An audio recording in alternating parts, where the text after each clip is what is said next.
Halo guys, selamat pagi guys. Selamat pagi bolo-bolo. Asli nih yo ora pagi, sudah jam 10 lebih. Nah, Oke, hari ini aku sedikit mau membahas terkait apa ya yang lagi rame akhir-akhir ini di klub, khususnya di area Jawa. So enjoy this video, jangan lupa like, comment, dan subscribe, bro. Kita sambil makan ayam. Intinya ada 3 poin. Satu terkait genre, yang kedua terkait attitude, dan terakhir adalah manajemen marketing. Oke, kita ngobrol santai dengan versi yang nggak tahu ini. Kok rata landscape, bodo amat. Pokoknya kita ngobrol. Aku sing ngobrol aku sing ngobrol maksudnya. Sambil makan ya bro. So enjoy this video. Langsung aja. Intinya kenapa aku pengen speak up apa ya? Tapi ini kan sebenarnya bakal jadi kontroversi. Dalam arti kontroversi itu kan sebenarnya ya bisa benar bisa salah, bisa juga tambah disalahkan gitu loh maksudku. Intinya kenapa aku sedikit pengen speak up hari ini, tepatnya karena juga banyak banget di kolom-kolom komentar, baik itu di Instagram maupun di tweet ya, terutama di tweet itu aku nggak tahu lah, kenceng banget pokoknya itu pro dan kontra dari masalah genre, dari masalah hanya hal sepele, sing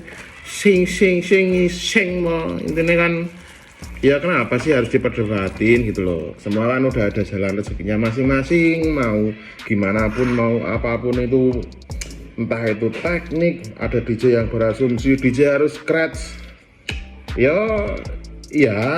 basically maybe bener, cuman kan kita ngomongkan realistisnya. Tiba-tiba ada DJ open format. Nah kalau mindset saya kan ya DJ harusnya bisa ngerti semua genre gitu loh, tidak hanya kepatok di satu genre, tapi kan harusnya bisa lebih universal, terus ngerti baca crowd dan segala macam seperti yang udah ada di YouTube mungkin para sesepuh atau para suhu yang mereka udah merasa lama di dunia DJ. Ya apalah itu sebutannya, intinya ya itu benar dan tidak bisa disalahkan juga, karena ya balik lagi ke persepsi orang-orang ya.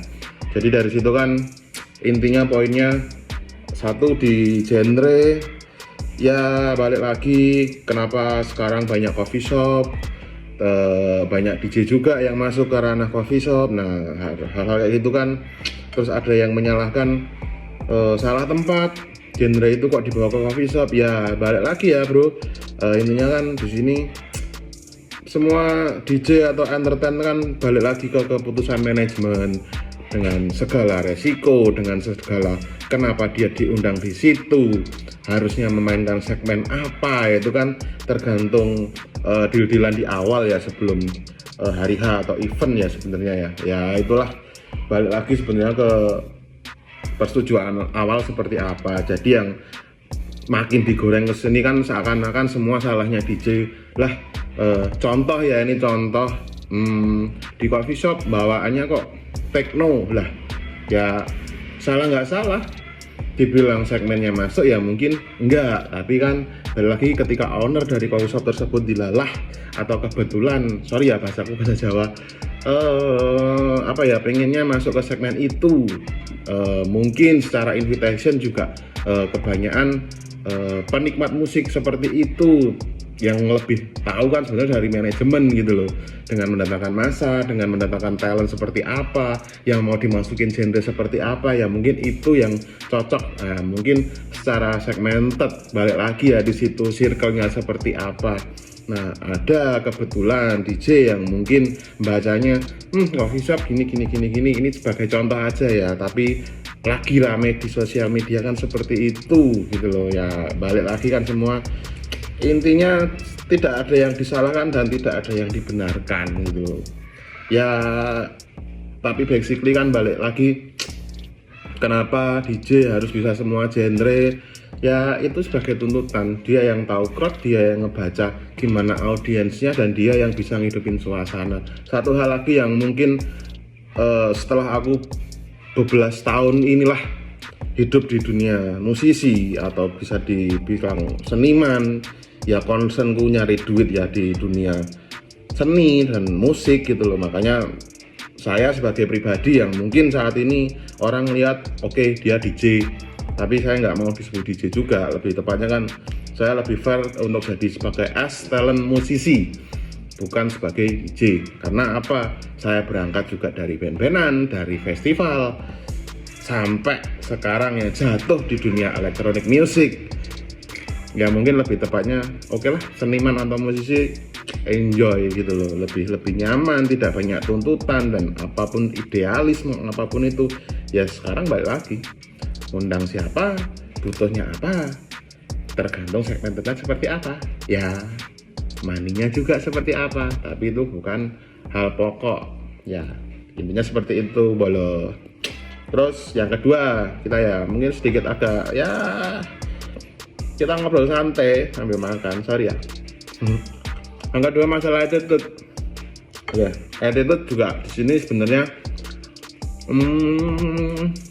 bukan terkait juga seperti apa di atas panggung, terus di luar panggung juga dengan mungkin attitude dengan IO, talent, IO, manajemen.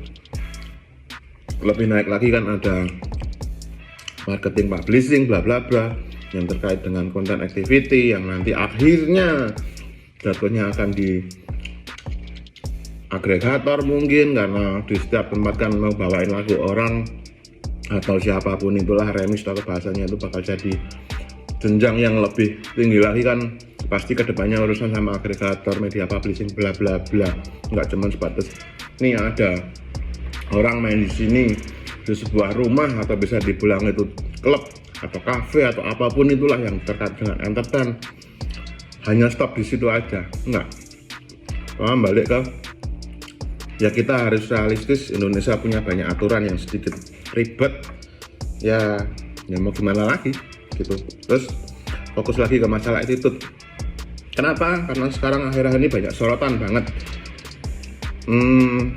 Kita ngomongin musik yang lagi rame, contoh nih, tapi jangan sebut merek ya, karena ya ini kan balik lagi semua idealis, mau seperti apapun itu ya jalan rezekinya mereka mungkin seperti itu. Cuman yang banyak disayangkan sekarang, maaf sorry to say, banyak, karena ya harus digarisbawahi, karena juga sebelumnya aku hidup di dunia event organizer dan ada tim show manajemen juga, tahulah sedikit seluk-beluk mereka gitu loh. Maksudnya juga kenapa saya sebagai talent ngomong seperti ini ya, karena saya tahu sisi dapurnya itu seperti apa gitu loh. Contoh ada artis baru, ya wajar nggak sih mereka mempunyai tuntutan, mungkin bisa dibilang secara garis besar atau general itu riders gitu loh, permintaan yang logis, nggak logis itu kan harusnya juga dipikirkan juga gitu loh. Maksudku banyak sekarang talent-talent pendatang baru mungkin karena viral mungkin, nah ya you know lah gitu loh. Maksudku kenapa sih harus ribet dalam urusan terkait rider yang akhirnya menjadi beban panitia, pihak IO mungkin, dan pihak manajemen yang menyelenggarakan acara gitu loh. Ya sewajarnya aja lah gitu loh. Ya itu menurutku masuk ranah attitude ya itu. Di sisi lain juga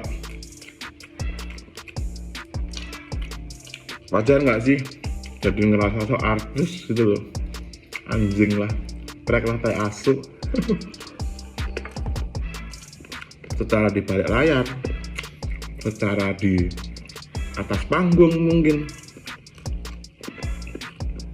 ya nggak salah tuh, secara show off tuh nggak masalah.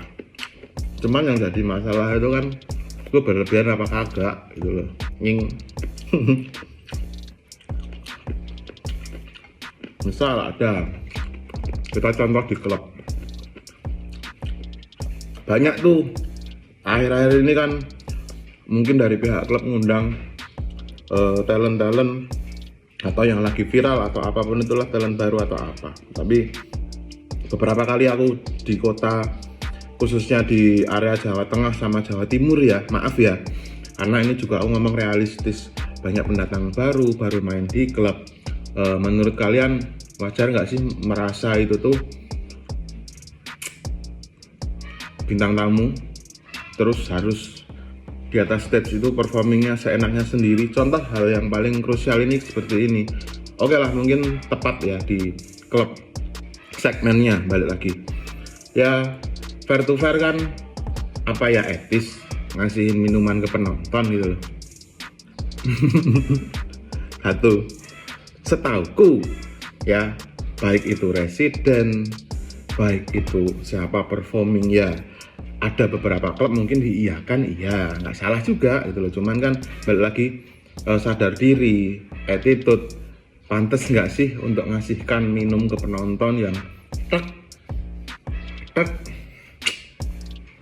ya, mungkin pantas kalau udah mungkin harganya red card secara jam terbang, mungkin sorry gitu loh. Maksudku kan ya bakal ada di titik itu sih, wajar-wajar aja gitu. Cuman kalau untuk memulai harus dengan gimmick yang seperti itu, apakah etis gitu loh ya, secara attitude, etika menurut saya kurang tepat gitu loh. Kita menghargai yang punya rumah seperti apa, audiensnya seperti apa. Takutnya yang kita ngomongnya mesti mikir yang buruk dulu baru cari yang terbaik gitu loh. Karena kan ya kita diundang, kita dikasih tempat, tapi tidak membawakan tempat itu secara proporsional, sangat disayangkan sekali gitu loh. Ya mungkin sedikit itu aja sih, banyak karena akhir-akhir ini entah itu masalah saweran, yang disawer tahu-tahu kantongin sendiri, padahal di situ ada tim yang dia tuh membawa si A, si B, si C. Ya banyaklah hal-hal kayak gitu jadi bahan gorengan di tweet ya, terutama itu. Terus yang terakhir masalah gender tadi udah, attitude udah, yang terakhir apa, marketing terus. Marketing di klub, marketing di coffee shop. Sekarang kalau mau cari talent, kita nggak ngomongin harga cuy, tapi kita lebih ngomongin ke, ya masa sih pengennya harga murah tapi bahasa gaulnya lu bisa datengin siapa aja dan berapa orang, stop anjing.